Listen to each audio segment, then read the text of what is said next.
ካብ ፋርማሲ መድሃኒት ምውሳድ ሓፈሻዊ ሓኪም መድሃኒት ክእዝዝ ይኽእል እዩ መእዘዚ መድሃኒትኩምን ናይ መንነት ሰነዳትኩምን ሒዝኩም ናብቲ ፋርማሲ ኪዱ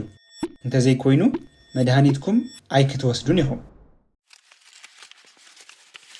እቲ በዓል ፋርማሲ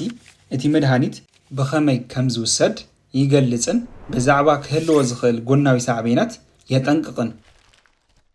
እቲ በዓል ፋርማሲ ካብ ፌዳሲል ሕክምናዊ ክንክን ክትረኽቡ መሰል ከም ዘለኩምን ዘይብልኩምን ክምርምር እዩ ገለ መድሃኒታት ኣብ ፌዳሲል ካብ ዝርከብ ዶክተር ፍቓድ የድልዮም ኩሉ ነገር ብፌዳሲል እንተዳ ተፈቒዱ ናይ ጥዕና ኤጀንሲ CAAMI ወይ HZIV ናይ መድሃኒት ወጻኢታት ብቐጥታ ነቲ ፋርማሲ ክኸፍልዎ እዮም እዚ ሓበሬታ እዚ ኣብ ቤልጅየም ንዝግበር ሕክምናዊ ክንክን ብዝበለጸ ንኽትርድኡ ክሕግዘኩም ተስፋ ንገብር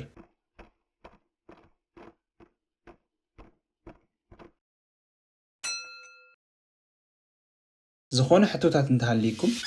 ኣብቲ ማእከል ንዝርከብ ሰራሕተኛ ሓገዝ ሕተቱ